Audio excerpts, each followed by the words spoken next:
We're going to finish up chapter 12 with volume. We did surface area last time, so we're going to take those same figures, prisms, cylinders, cones, and pyramids, and spheres, and we're going to look at the volume of them. So volume will be a little easier to you than surface area because volume is simply how much does the container hold. So when you look at the volume formula for a prism, and this is also on your green sheet, the volume of a prism is really easy. That formula only has 2 letters in it. It's B times H. And what that means is it's going to be the area of the base, so that still is B, and then H is still the height of the object. So you're going to put those together and you're going to get the volume. So let me show you an example down here, or 2 examples down here on page 97. So on page 97, we're going to look at 1A and 1B. So if I want to find the volume, picture pouring in a liquid and how much it would hold when you get finished. And we're going to start by writing the formula like we did last section. So area of the base times the height of the object. And then we're going to still get in the good habit of listing the variables out to the side. All right, when we go to do the area of the base, in a prism the base can change. So in this case, the bases are going to be the non-rectangles. So you've got to look for the 2 things that are parallel to each other and are not rectangles. So I'm going to go ahead and shade in these bases. These are my bases. And then I'm going to come over to the side and I'm going to draw out my base. And yes, it is a pentagon. So we're going to make a pentagon over here. Now these bases will be regular. And just like that, you'll see them ticked at the top. So the base will be regular on a pentagon. And we're going to figure out how to find the area of the base. So I'm going to come down here and write the formula for a pentagon, which is 1/2 AP. Now, normally we would have to do trig, but occasionally Mrs. Ween and the book are pretty nice to you, and they give you the apothem already, which means we don't need to do trig because we're already going to have the apothem and the perimeter. So we're just going to fill those things in and figure out how big the area of the base is. So the apothem, it told us, is 3.4, and the perimeter is 5 times 5, which is 25. So we're going to times that out, and that's going to give us the area of the base. So we're going to do 0.5 times 3.4 times 25, which is the area of the base is going to be 42.5. So I'm going to take that and I'm going to put it in for the B. And then the height of the object is the H. That is still what it was when we did surface area. It's how tall the object stands when it's on its base. This happens to be on its base, so you probably already know it's 8 tall. So all I have to do then is take the area of the base, and then I'm going to picture stacking that base up all the way to the top. That's why it's area of the base times height. It's like the bottom stacked up all the way to the top. So multiply those 2, and you will get your volume. So this is going to be 340, and then we need to put units on this. So this is the first time we're not using squared units in a couple of chapters. This is cubic. Volume is millimeter by millimeter by millimeter. So that makes millimeter cubed. So all of your volume answers will have cubic units on them. So that's an example of a prism with a base of a pentagon.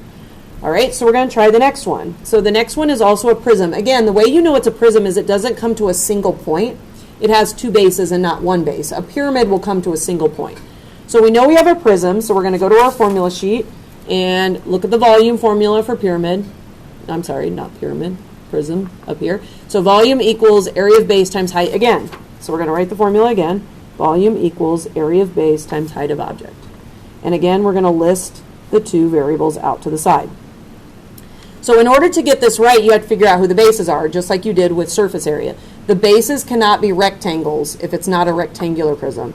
This is called a triangular prism, and the bases have to be the triangles because they are parallel to each other and they are not rectangles. So those 2 will be the bases. So I'm going to draw the base out to the side here so that we can use it to find the area of it. All right, so the triangle has a base on its triangle of 9, and we don't know our height, so I'm going to put an X, but we do know this 15 right here, so I'm going to bring that over. That's the hypotenuse of the base. In order to find the area of this triangle, I need to use the formula for a triangle. So I can look back on my green sheet, if you don't know it, and find 1/2 base times height, which most of you know for a triangle. So to find the area of the base, we're going to come over here and do 1/2 base times height. All right, so when I get this going, I find out that I have the base of 9, but I need the height right here. The base and the height make a right angle, so you don't need to do anything weird on this. You just need to find this side. You don't have to drop a height. If you find this side, it will be the height because it's perpendicular to the base. So we're going to do Pythagorean theorem. So the way you would set this up is x squared plus 9 squared equals 15 squared. Now I like to type these in really fast, and so a good way to type this in, since I'm allowing you to use decimals, is to go second x squared to get your square root sign, and then go 15 squared minus 9 squared. And that will give you your last side right away. It happens to be 12, not even a decimal. So 12 is the height of your base. All right, so now that I know the height of the base, I'm going to put that in. And I'm going to find the area of the base before I plug it into the formula. So I'm going to type this in. I'm just going to type in 6 times 9, you probably know that, is 54. And we're going to put a 54 in for the base. And then we need to find h. So this is where it gets a little tricky because we need the height of the object. The height of the object is how tall it stands when it's sitting on its base. So you have to picture this guy's napping. We're going to flip him up on its base, and it's going to stand 10 tall. So that's the same idea with other prisms when you do surface area. You always have to stand it on its base, and then sometimes the height is actually going backwards. All right, here we go. So the volume's going to be 54 for the base area times 10. And so your volume is 540, and then again, it's feet by feet by feet. So that's feet cubed, because it's volume. Make sure you pick the right bases, because if you don't find the area of the right bases, then your formula obviously won't work. All right, those are the hardest things of all in this entire notes thing, so it's only going to get easier from here. When you guys have a cylinder, if you look at your formula, it's still area of the base times height, but notice that the area of the base is pi r squared, and that's because the base of a cylinder is always a circle. So keep in mind it's the same formula you're using for a prism, but you're going to have pi r squared instead of just b. All right, so let's look at an example of that. So flip your page over to 98. We're going to do one cylinder question because they're very easy to work with. So there's an example at the top if you want to look at it. I'm going to go ahead and draw my own picture of a cylinder. And it says that the radius is 3, and it says the height of the cylinder is 8. So I'm just going to put those in the picture for my cylinder. And I'm going to go to my formula sheet, and I'm going to look for the formula. Now, I know in my mind it's area of the base times height, but the base is a circle. So you're going to notice that it says pi r squared h. So that's the formula we're going to use because it's a little easier, because it already has the pi r squared in. All right, this one I'm not even going to write out my variables because there's only 2 and it's not very hard to plug these in. So my radius is the 3 and the height is the 8. Okay, just like last section, we're going to keep pi in here. So I want you to times everything but pi. So when you do that, that's 9 times 8. So the area, why did I write base? I don't know. I should have put volume. Sorry. So change that to volume because we're finding the volume. And that is 72 pi. And we go back and look at the units. They were centimeters, so it's centimeters cubed. So if it asks for an approximate answer, you'll times it out. If it asks for an exact answer, you'll leave pi in there. So at the bottom, there's only one thing I want to point out on this one. We're not going to do this example, but I want to point out this word oblique. Oblique is a funny word. All it means is that your figure, your solid, is leaning. When it leans, it still has the same volume that it originally did, meaning it still holds the same amount. So if you take a prism and you lean it to the side, it still holds the same amount, so you still use the same formula. So if you see any that are leaning, that's fine. You still use the same area of base times height. It just happens that the pyramid or the prism or the cylinder isn't straight up and down. Still the same formula. Okay, so that's the first section. You are going to now flip. We're going to look at pyramids and cones. You're going to go to page 104. We're going to look at a few pyramids and cones, which are very similar to the prisms and cylinders.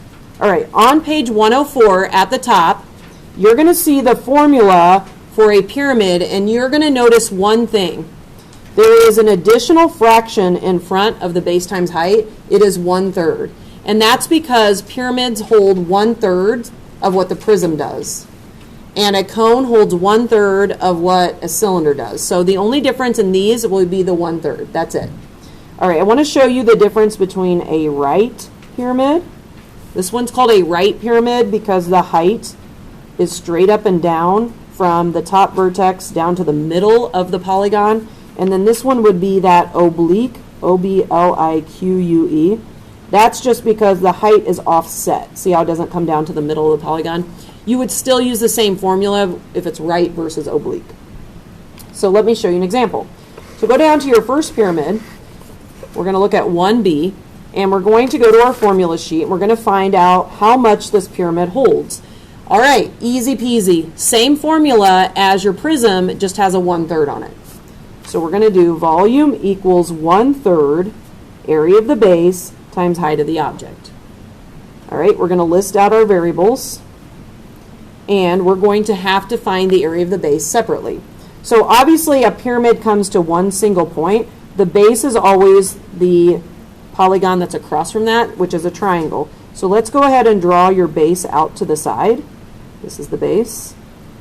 And you might notice there's a right angle in the corner. It's really faint, but it's there. This bottom is 15, and this side is 6. And we need to find the area of this in order to fill in our capital B. All right, well, it's a triangle. So again, on your formula sheet, you'll see 1/2 base times height. So over here, to find the area of the base, I'm going to do 1/2 base times height. And I'm just going to plug in the base and the height. Now keep in mind, the base and the height in a right triangle, they're already perpendicular. So we don't have to do any work for this. You don't have to drop a height at all. You can use 15 for the base and 6 for the height. So the area of the base is going to be 45.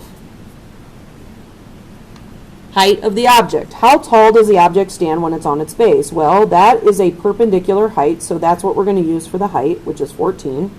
And now we're going to take and we're going to plug those numbers into 1/3 base times height. So 1/3 area of the base is 45 times height is 14. You're going to multiply that out, and we're going to get volume equals 210 feet cubed. Now, in order to multiply this out, you have a couple options. Sometimes I take 1/3 of things, like 1/3 of 45 is 15, so 15 times 14. Sometimes I just multiply these and divide by 3. Sometimes I use a fraction, 1/3 key. So whatever you want to do to get that in there, but it's 1/3 of what it normally would be. All right, down at the bottom, we're going to look at one cone question. So the cone questions have the same formula. It's just pi r squared for your base because it's always a circle. Okay, this is a right cone, and this is an oblique cone. But you still use the same formula, whether it's leaning or not. So both of those use 1/3 pi r squared h. Okay, so let's go over to a cone example. So I'm just going to pick one of these to do. So I'm going to look at 2C, and I'm going to run through what you would do in order to find the volume of this one. So we go to the volume formula, and we see cone 1/3 pi r squared h. Okay, so we write 1/3 pi r squared h. Now, when we go to fill these in, this stinks because we don't have the radius and we don't have the height. So I'm going to put an r on the radius and I'm going to put an h on the height so that we know we have to find both of those. So you might notice that's a 47-degree angle. So what we have to do when we don't have a special triangles, we have to use trig. So I'm just going to set up how you would do this to find the trig lengths, and then I'll show you how to plug them in. So if I want to use the opposite, that's across from the 47, and this is the adjacent, which is next to the 47, and this is the hypotenuse. So let's say I want to find the radius. This is A and H. I would do cosine 47 equals, the A is the radius, and the H is the 2. And I would solve this. So just to save time, I'm going to show you what this would be when you cross multiply. So that would give you a radius of 1.4. And then I could take that and I'm going to put the 1.4 in there. Then I would have to go back and either do Pythagorean theorem or do trig again. So I'm just going to do trig again to find the height. So this time I'm going to use the opposite in the hypotenuse. And I'm going to do sine of 47 equals, the opposite is the height and then the hypotenuse is 2. So I would just do it all again, and that would give me a height of 1.5 when I solve that. And then I could plug in 1.5. So now I have everything I need. I've done trig twice, and I'm just going to plug in all of my numbers, which are my radius and my height and my 1/3. Okay, keep pi in your answer. So when you go to type this in, what you can do is, I usually just do 1.4 squared times 1.5. I hit enter, and then I divide by 3 because I want to turn it into a cone. So that is what my answer is with pi on it. So it's almost 1, I guess, or you could make it 0.98 pi. So either 0.98 pi, or you could say 1 pi, and that's going to be feet cubed. All right, the last thing we're going to look at are spheres. So if you will flip in your green notes to page 107, I'm going to show you a sphere question. And this is on the bottom of page 107. The sphere formula is a little bit weird. It's 4/3 pi r cubed, and most kids forget to do the cubed. So 4/3 pi r cubed. Okay, so go down to B, because we're not going to do hemispheres. And it says we want to find the volume of a sphere that has a great circle of 18 pi, that circumference. Okay, so I'm going to go ahead and write the volume formula, 4/3 pi r cubed. Now, we just need our radius, but the problem is we don't have the radius. We have a circumference. So I'm going to need to go to the side and set my 18 pi equal to 2 pi r, because that is the circumference of the great circle, and I'm going to use that to help me get the radius. Okay, I'm going to divide by pi, which cancels. I'm going to divide by 2, and my radius is 9. Now I know my radius. I'm going to take my radius and I'm going to input it right into my formula. Okay, so here's what this would look like. Volume equals 4/3 pi 9 cubed. So when you go to type this in, you can do 9 cubed times 4 divided by 3, or you could do 9 cubed and use the fraction key. So let me show you some options. 9 cubed, and then you could do times 4 fraction 3 if you wanted. Or you could do 9 cubed times 4, enter, divide by 3, enter. But you're going to get 972 pi. So once you type it in, just type that in as a fraction, and then you need to put in that it is centimeters cubed. So it's very easy to use the formula, you just have to use the fraction on it. And that is the volume of the sphere.